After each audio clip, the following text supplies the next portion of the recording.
Alright everybody, welcome on back to segment number 2 of Unpopular Opinion. And now it is time to go into a segment that a lot of fans like to listen to and comment off of, or it seems like off of every single episode. As these are, and yes, these are my opinions only. None of those around me, none of those that are affiliated with me, none of those that are friends of mine, family, whatever. These are my opinions, okay? So if you're going to chastise anybody for his opinions, chastise me, please. I mean, I don't really care. Never going to care. That's perfectly fine. That's why I do it. Create that talk. Get the conversation started. And one of the reasons why I elected not to do the show yesterday, when we usually record on Monday, is because I was waiting for the Game of the Year nominees to come out from Geoff Keighley's Game of the Year Awards, his quote-unquote panel. I've been waiting for the nominees to get announced. And they got announced yesterday evening. And just like I predicted, it was going to be newsworthy. Or at least conversation-worthy. So here we go. Back on the old Geoff Keighley Game Awards type bullshit. Seems like we get every single year. Let me start off by saying this before I even give you the nominees. You know what? No, scratch that. Fuck that. Here, let me give you the Game of the Year nominees. This is what was selected by the committee for Game of the Year contenders for 2023. Mind you, we had a really, really good, solid year of gaming. Alan Wake 2. Resident Evil 4, the remake. Baldur's Gate 3. Super Mario Bros. Wonder. The Legend of Zelda Tears of the Kingdom. And Marvel's Spider-Man 2. Those are your 6 Game of the Year nominees. Now I'm going to ask you guys, did your contender make the list? Did a game that you felt should have made that list, did it make the list? The answer to a lot of y'all is no. Excuse me. Now that I've labeled the games that are out there that have been labeled as Game of the Year contenders, I gotta ask this question. I don't know who the fuck put Geoff Keighley at the top of the gaming world mountaintop to where he can kind of influence these decision makers and who he elects to have on these nominee boards to name these. Here's something I found out that I don't know if a whole lot of people know it. I know it. That there are video game journalists from corporate companies such as IGN, and we all know how my feelings are towards IGN, and actual game developer publishers themselves. First of all, there should be no committee that is to give out any kind of awards should have any representative from a video game developer or publisher should be on that board. That creates a biased atmosphere. And every year it seems like we get a biased atmosphere. Excuse me. It really does. Geoff Keighley, as nice as he may be in person, as nice as he may be presented to be on TV, I think is a dickweed. I can see through a lot of the fucking bullshit that he can kind of present to y'all on screen. I think he's full of shit. I think a lot of his shit that he does is created biasly, and to where he wants to be the creme de la creme of video game journalism. He's not, folks. Do you know who's on the mountaintop of the video game world? It's not any video game journalist. It's not even the video game developers. It's you! You are! You and me, us, as a fan base, are the ones. Now, think of it this way. Do you feel that it is fair that once this committee has selected the nominees, do you know how the voting process works? You can actually go online and submit your vote right now if you wanted to. But do you realize that your vote only counts for 10%? Whereas the video game media or so-called journalists and publishers equate to the other 90%. Those are facts. Your vote counts for 10%, which tells me that the video game media only gives a shit about our opinion, our 10% of our opinion. They don't give a shit. They follow the dollar. Wherever that trickles from, that's where they go to. The video game journalists and media, that's where it all trickles from. That's why I have never been a fan of video game media, video game journalism. I was a part of that world for a few years. But we were stand-up guys. Our small team. And it might have been like, what? 5, 6 of us? And one of those included RGT85. Some of y'all might not know that, but me and RGT85 actually go back way before then. Back to GameStop days. Ask him. I'm sure he'll love to fucking tell you about the GameStop days. We all have our stories from it. But we tried to do things uniquely different. And it didn't really catch on the way that we had hoped it would. And then a lot of the guys that were on those teams went off to do bigger and better things. I mean, RGT85 has got his own YouTube channel now. It's been doing exceptionally well. Proud of you, big dog. DJ, the Twitch streamer, influencer now. I've seen you on commercials and TV there, my bro. Hey, nothing but mad respect for what you guys do. Cam, I think you're still in the video game sector of it. I think you were GameSpot there for a little while. Which, if there's any video game media that I actually would pay attention to, it was probably GameSpot. Even though I haven't really followed them much here in like the past 10 years.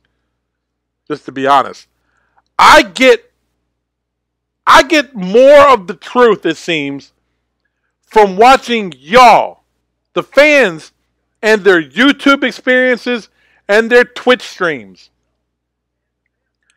That's the way of video game media today. If you want to find out the truth about what it really is, as far as somebody's opinion on a title, watch them on YouTube. Especially if they're not being sponsored by one of these particular companies, as it is anyhow. There's a few video game YouTubers and that I follow pretty religiously, and I watch them all the time, and I take what they say and their opinions about certain things more than I do anybody else's. You know, back in the day, it used to be all about like the magazine, the review score on games that you would see, cover stories, and then it started getting like really out of hand. Then we started noticing a lot of bias. happening. It happened a lot back in the day, especially with Call of Duty. IGN is just notorious for it. IGN and a lot of other game companies like that, or media companies like that, are like, they're notorious for putting people on video games that don't even like or play those particular type of games. I remember hearing horror stories from guys that worked over at EGM back in the day of getting like boxes of games that they would have to take home and they would have to play through them, even though they're not fans of those particular games or genre. So do you not think that that's going to trigger some sort of a biased opinion on what they thought about the actual game when they played it? Of course it's going to. That's what video game journalism today. I don't even like to call it journalism because it's not really journalism. Hell, even journalists today, like you see, like on CNN and Fox News and all that other shit, even them are like they're getting worse and worse as the years and the days go on. But video game journalism has been bad for years and has gotten worse and worse, to the point that many publications have had to close their doors. Rightfully so. And the day and age of YouTube influencers has come to large. And I think that's where it needs to be and it needs to stay. So when it comes to these video game awards, fuck Geoff Keighley. I don't care if he hears this. I don't care if he sees this. I think you're a douchebag. Like I said, I'm not talking about you like as a person on a personal level. I don't know you on a personal level. I'm trying to even remember if I've even met you before. I don't think I have. So I don't know you personally. I'm just going off of your arrogance when it comes to the video game market or the video game industry. You put yourself on this pedestal that's like above everybody else. You're not, bro. Like you create like this board of electors of they're friends of yours. Like you're not getting the actual, like if you ask the fans to put together a top 6 list for Game of the Year contenders, and you picked the top 6 games percentage-wise that they selected, and you gave them the 90% vote, and gave yourselves the 10% vote, or hell, you could even do like a 70-30 split. But the fans should equate to more than half. At the very minimum, 70%. 70 to 90%. The fan vote should be. Why do you think nobody gives a shit about Grammy Awards anymore? Why do you think fans don't give a shit about Oscar nominees anymore? Fans are drawn more to award shows that they vote to hand out. It's their opinion that ultimately matters. It's not yours. You're within that industry. You're friends with a lot of these people. And you put them on higher pedestals than games that should have been. Like, for instance, what the fuck is Alan Wake 2 doing on there? Is it a good game? Yeah, it probably is. I haven't played it yet. I don't fucking know. Is it a Game of the Year contender? Absolutely not. Resident Evil 4 was a phenomenal game. I had a blast with it. Thought it was a great game. But it's a remake. I do not think remakes should get a nod for a video of the game or a Game of the Year contender. I think that award should be handed to either sequels or new IPs. I think that's what it should be dealt to. If you're doing a remake off of a game that came out 10, 15 years ago, I don't think it deserves a nod. Now, if you want to create a separate category for games like that, that's fine. Go and do that. But if you're remaking a game that came out 15 years ago, 10 years ago, actually it was longer than that. Might have been like 15, 18 years ago, right? I don't think it deserves any kind of a Game of the Year contention. And then Alan Wake 2, I don't understand how that made it on there. Fine. You know, Legend of Zelda, I kind of had a feeling that was going to be... I had a feeling that was going to make it on there. I'm okay with that. Spider-Man 2, that one I had a feeling was going to create some waves because it's already been kind of getting tossed around side to side, you know, for games that follow a similar path as like the first one. Didn't really do much on the innovation side. But if that's the case, then you have to leave Mario Wonder off of there too, because that's essentially Mario Brothers Deluxe with a fresh coat of paint on it though, right? It follows the same gameplay type elements, right? With a few tweaks here and there and some new superpowers. But it follows that same mold, right? So you can't play one against the other. Do I think Mario Wonder deserves probably a mention as far as a Game of the Year contender? Yeah, it probably does need to be up there. Spider-Man 2, great game. And I'll get more into that when I do the review for it. To me personally, I don't feel it's a Game of the Year contender. I would have probably put like the Final Fantasy 16 that came out this year. I would have probably put that in there. And I have to say this. I've seen mention this online a number of times already, and this is directed to Geoff Keighley as well. Since you have taken over, what, 11? Was it 2011?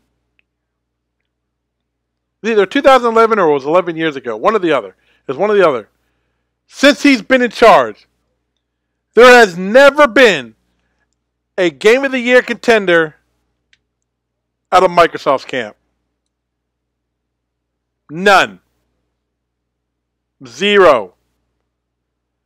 Do I think Starfield should have probably made a mention in there? That one's probably a little iffy to me as well. But I would put that one on there before I put Spider-Man 2. At the same time, I would put Lies of P on there.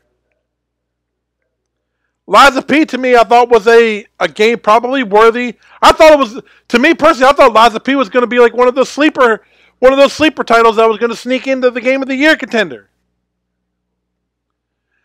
And there's plenty of like High Five Rush that came out. That should have been nominated in there somewhere. But it wasn't even mentioned. Why, Geoff? Because it's a Microsoft title? Your unbiased is really, really like you're not unbiased, but your bias is really, really showing. Your teeth are starting to show in that realm. You're a Sony dick rider. You have been for years. We know this about you. So you try to use your platform to discredit anything that they do.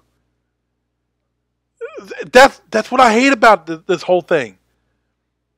I think the Game of the Year thing should be just done away with. It's turned into just this feeling of it's not trustworthy. It's not. I feel it's created like this toxic environment of friends just putting over friends. And the award shows every single year have been fucking just god awful. I've had better times watching like early 90s sitcoms TV shows than watching anything from the Game Awards year after year. It got to the point where they had to pull it pretty much off of TV because it wasn't getting any kind of traction on there. It wasn't getting any viewership. Nobody gave a fuck. He made it to where nobody gave a fuck. We today, as video game fans, sad to say, don't give a fuck. We actually prefer the Game of the Year contenders and announcements to come from different YouTubers and Twitch streamers that do this on a day-to-day. I'd much rather hear their opinions. I'll call Sean up right now and be like, hey, bro, what's your top 6 games of 2023? Let's see if it matches up with what mine is. And there's your Game of the Year award winners. You know, but they're ours. There's got to be a central platform for the fans to equate more to what the actual winners are than these so-called pricks. That's what it should be. This should be a fan vote thing, and fans' vote should account for more than 70% of the actual winners. The media votes should count for 10%. And how it's reversed and how their vote counts for 90% and the fans' vote counts for 10% is straight bullshit. That's horseshit. That's embarrassing. I mean, as a video game fan, you're basically telling me to go fuck off, that my opinion doesn't matter, when we're the ones that control fucking purchases of them. Without us, you guys don't even fucking exist. You don't. Without our money, you fucking tank. It's us that hold you guys above water, not y'all. How many fucking studios have had to close their doors year after year? It is us that buys your product. Yes, you guys create it. But we're the ones that buy it. We're the ones that offer our opinion. Our opinions are the ones that matter. They're the ones that sell. If you go into a game to create a game because it's a game that you like and the fans flock to it, that's a win-win. Game of the Year contender right there. But you're basically telling us to go fuck off because our vote doesn't fucking matter. That shit needs to be fucking fixed and addressed. Like, that's why E3 got so fucked up. E3's not existing anymore. And guess who took over that shit too? Geoff fucking Keighley. Well, we're not going to have an E3, so you know what? I'm going to do my own shit out here. I'm going to do it. I'm going to make it all for the fucking developer. No, the fuck you're not, bro. Shut the fuck up. Your summer game program shit is essentially like E3 done in the way that you want E3 to be done, and it's turned into fucking horseshit. It needs to go back to what it used to be, where the fans tuned in. It was the developers and the publishers that were there, and they talked to each other. And then the fans got a chance to play it towards the end of the week, or actually visit the show floor towards the end of the week, because it's ultimately our opinion that matters. Fuck the game journalist. Your opinions mean dick. And when it comes to award ceremonies, they should mean even fucking less. But I'd like to know your opinions. What do you guys think? Do you think I'm overreaching? Or do you think I'm kind of hitting it right on the nail right on the head? Do you think your vote should count more than fucking 10%? Or do you not really give a shit? Because ultimately it's going to be our dollar that pays the most dividends, right? It's us buying the product that's going to actually be the deciding factor. They can win Game of the Year all they fucking want to, but if we're not buying it, then obviously it's not something about the game that the fans don't like. Oh, Lord have mercy.